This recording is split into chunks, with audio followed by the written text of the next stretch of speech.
Llegamos ahora al capítulo 23. Y el tema central de este capítulo es el mundo, la carne y el diablo. Vivimos en un tiempo cuando los hombres hablan con mucha franqueza. El hecho es que a veces el lenguaje se hace vulgar. Hay algunos pasajes que no leemos por radio al público. Sin embargo, en estos pasajes hay algunas grandes lecciones espirituales que no debemos perder. Hemos intitulado este capítulo El mundo, la carne y el diablo. Creemos que lidiamos diariamente y en realidad a cada hora y cada momento con estos tres enemigos. Veamos el primer versículo de este capítulo 23 de Deuteronomio. No entrará en la congregación de Jehová el que tenga magullados los testículos o amputado su miembro viril. Esta es una ley muy rara, ¿no le parece? ¿Qué es lo que Dios trata de enseñar aquí? Esto correspondería al ascetismo y Dios lo condena. Durante la Edad Media, los hombres vieron la depravación en Europa, en Asia y en África del Norte y se apartaron de las cosas del mundo y se hicieron ascetas. Ingresaron en monasterios para apartarse del mundo. Y esto es un extremo contra el cual Dios amonesta. Es posible encontrar el mismo tipo de legalismo hoy en día en el protestantismo. Hay personas que creen que viven la vida separada, se niegan muchas cosas, sin embargo, no hemos hallado que estas personas sean alegres. El hecho es que algunas de ellas son muy peligrosas. Se portan de una manera muy piadosa y parecen estar escandalizadas con alguna cosa que es mundana, se menciona delante de ellas. Pero hemos descubierto que estas mismas personas pueden ser las más chismosas. A veces no son honradas en sus tratos de negocio. Hemos hallado que los que parecen ser los más apartados son los más falsos. Y Dios amonesta contra el ascetismo. Tal individuo no entrará en la congregación del Señor, dice aquí. Leamos ahora el versículo 2. No entrará bastardo en la congregación de Jehová, ni hasta la 10ª generación no entrarán en la congregación de Jehová. Dios hace uso aquí de un lenguaje franco. Un hijo ilegítimo no podía entrar en la congregación del Señor. Ahora, ¿qué significa eso para nosotros en el día de hoy? Significa que usted, amigo oyente, tiene que ser renacido para llegar a ser un hijo de Dios. Hay muchos hoy en día que dicen que son hijos del rey, pero en realidad no son hijos del rey, son ilegítimos. Uno puede ser religioso sin ser renacido. Y tal individuo no es un hijo de Dios de ninguna manera. Y Dios lo expresa con toda claridad. Nicodemo, por ejemplo, era fariseo, un hombre muy religioso, un líder espiritual del pueblo, alguien que llevaba sus filacterias. Sin embargo, ese hombre era ilegítimo. Y nuestro Señor le dijo que le era necesario nacer de nuevo. Nuestro Señor le interrumpió de una manera casi descortés para decirle allá en el Evangelio de Juan, capítulo 3, versículo 3, de cierto te digo que el que no naciere de nuevo no puede ver el reino de Dios. Un pastor dijo en cierta ocasión, hay muchos paganos hoy en día que son bautizados. Son pecadores con destino al infierno y creen que porque han sido bautizados son hijos de Dios.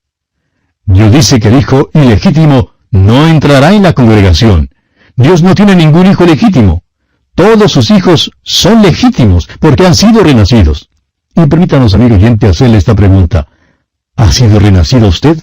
¿Conoce usted a Cristo como su Salvador personal? El Evangelio de Juan en el capítulo 1, versículos 12 y 13 dice, Mas a todos los que le recibieron, a los que creen en su nombre, les dio potestad de ser hechos hijos de Dios, los cuales no son engendrados de sangre, ni de voluntad de carne, ni de voluntad de varón, sino de Dios. ¿Cumple usted, amigo oyente, los requisitos para ser hijo legítimo de Dios? No importa las muchas ceremonias que haya cumplido, ni las muchas iglesias a las cuales ustedes haya asistido, ni cuán religioso sea usted. A menos que usted sea hijo del rey, usted es ilegítimo. Continuamos leyendo los versículos 3 y 4 de este capítulo 23 de Deuteronomio. No entrará amonita ni moabita en la congregación de Jehová, ni hasta la 10ª generación de ellos. No entrarán en la congregación de Jehová para siempre, por cuanto no os salieron a recibir con pan y agua al camino cuando salisteis de Egipto, y porque alquilaron contra ti a Balaam, hijo de Beor, de Petor en Mesopotamia, para maldecirte. Los arqueólogos han descubierto que los amonitas y los moabitas eran los peores paganos. Han descubierto muchas de sus imágenes a Baal. Y esto habla de la religión falsa. La falsa religión no debe entrar en la congregación del Señor. Ahora, ¿cómo es posible que uno reconozca la religión falsa? El Señor dice allá en Mateo 7:16, por sus frutos los conoceréis. La evidencia era que no quisieron dar a Israel ni pan ni agua, y contrataron a Balaam para maldecir a Israel. Continuemos ahora con los versículos 5 y 6 de este capítulo 23 de Deuteronomio. Mas no quiso Jehová tu Dios oír a Balaam, y Jehová tu Dios te convirtió la maldición en bendición, porque Jehová tu Dios te amaba. No procurarás la paz de ellos, ni su bien en todos los días para siempre. Nos damos cuenta que esto parece ser algo terriblemente duro, pero esta es una amonestación terrible contra cualquier enlace con las falsas religiones. La religión falsa es satánica en origen, y el diablo no debe entrar en la congregación del Señor. Es la falsa religión la que ha condenado a la pena eterna a este mundo, más que cualquier otra cosa. Es posible que una iglesia muy bella, con una torre alta y con música dulce al oído, sea la misma casa de Satanás. Debemos estar pues alertas contra la religión falsa. La religión falsa no tiene lugar en la congregación del Señor. Leamos ahora el versículo 7 de este capítulo 23 de Deuteronomio. No aborrecerás al edomita, porque es tu hermano. No aborrecerás al egipcio, porque forastero fuiste en su tierra. Vimos en el libro de Génesis que Edom representa la carne. Edom es Esaú, y Esaú y Jacob eran hermanos mellizos. Ahora debían aborrecer a los amonitas y a los moabitas, pero no a los edomitas, es decir, la carne. Usted y yo, amigo oyente, tenemos una vieja naturaleza, la carne. Bien, podemos aborrecer la carne, tratar de pisarla, tratar de castigarla, pero nada de eso sirve para bien. No debemos aborrecer la carne ni debemos mutilarla. Por otra parte, esa vieja naturaleza no debe controlarnos y no debemos de ceder a la carne. La carne sigue en rebelión contra Dios. Sin embargo, es una parte de nosotros y el aborrecerla no sirve de nada. Ahora, no debían aborrecer a un egipcio. Egipto siempre representa el mundo. Habían sido forasteros en la tierra de Egipto. Y nosotros, amigo oyente, somos forasteros, somos peregrinos en este mundo. Es verdad que no debemos amar al mundo, pero tampoco debemos aborrecer al mundo. Los puritanos eran extremistas, trataban de negar todo lo que hay en el mundo. El mundo todavía es nuestro hogar aquí, aunque simplemente pasamos por él. Si nos fuera posible recordar siempre que somos peregrinos aquí en el mundo, tendríamos al mundo en su debida perspectiva. Permítanos decir, amigo oyente, que a los hijos de Israel nunca se les mandó a plantar flores en el desierto. Fueron llamados a pasar por él. Ese es nuestro llamamiento hoy en día. Tenemos que pasar por este mundo, pero no se nos manda a asociarnos con movimientos que tengan como fin poner en orden al mundo. Tampoco debemos avenirnos con el mundo. Lo que debemos hacer es darle al mundo la palabra de Dios. Eso es lo que tratamos de hacer aquí en este programa a través de la Biblia. De modo que, como usted ve, amigo oyente, en cierta forma, este capítulo trata de nuestra relación con el diablo, quien motiva las religiones falsas, y trata también de nuestra relación con la carne y con el mundo. Y el cristiano no puede avenirse con ninguno de los tres. Y bien, amigo oyente, nuestro tiempo ha concluido, así es que tenemos que detenernos por hoy. En nuestro próximo programa, Dios mediante, continuaremos estudiando este capítulo 23 de Deuteronomio y veremos algunos reglamentos varios. Será pues hasta entonces que Dios le bendiga ricamente. Continuamos estudiando hoy el capítulo 23 de Deuteronomio. Y vamos a considerar algunos reglamentos varios. Leamos el versículo 10 de este capítulo 23. Si hubiere en medio de ti alguno que no fuere limpio, por razón de alguna impureza acontecida de noche, saldrá fuera del campamento y no entrará en él. Dios les dice aquí que deben tener un campamento limpio y les da algunos reglamentos en cuanto a la salubridad. Dios tiene interés en la salubridad. A donde quiera que haya entrado el cristianismo, ha habido un mejoramiento de las condiciones sanitarias. Oímos hablar mucho hoy en día en cuanto a la contaminación. Ahora, ¿quién contaminó este universo? Por cierto que Dios no fue quien lo contaminó. Él nos dio las corrientes limpias, el aire limpio, el agua limpia. Es el pecado, el pecador lo que contamina esta tierra hoy en día. Si los hombres siguieran los reglamentos que Dios ha dado, esta tierra sería un lugar saludable. Pasemos ahora al versículo 14 de este capítulo 23 de Deuteronomio.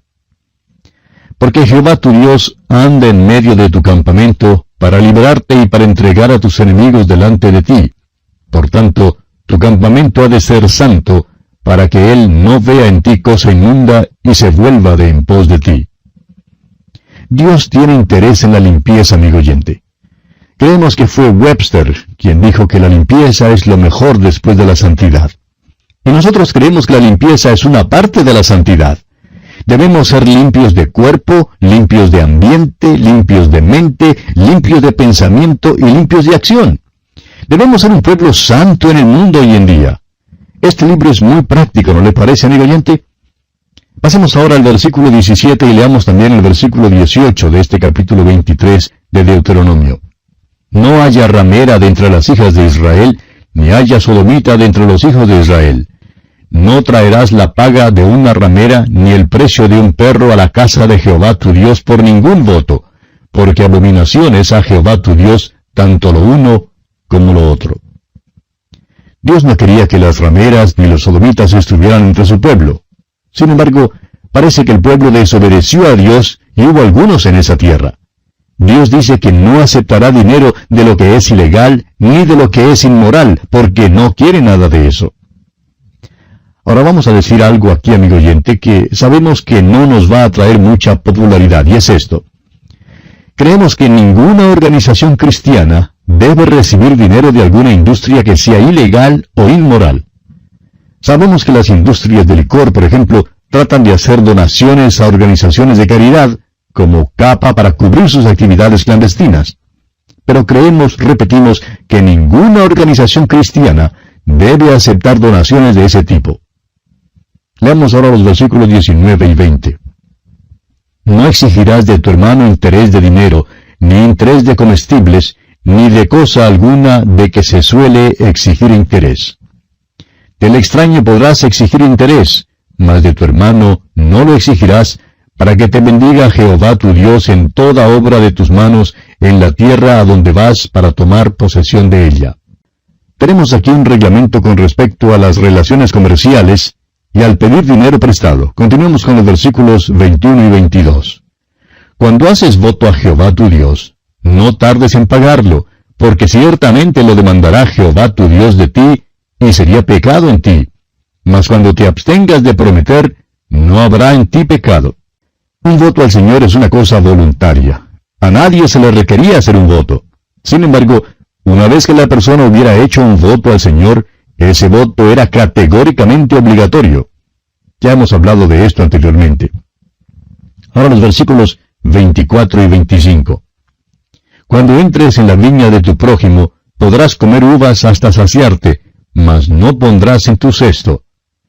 Cuando entres en la mies de tu prójimo, podrás arrancar espigas con tu mano, mas no aplicarás la hoz a la mies de tu prójimo. Vimos en nuestro estudio del capítulo 12 del Evangelio según San Mateo, que los discípulos de nuestro Señor Jesucristo hicieron precisamente esto. Tenían hambre y por tanto comenzaron a arrancar espigas y a comer. Ahora esto no era ilegal. Dios había ordenado este método a fin de que comieran los pobres. Y bien, así concluye nuestro estudio de este capítulo 23 de Deuteronomio.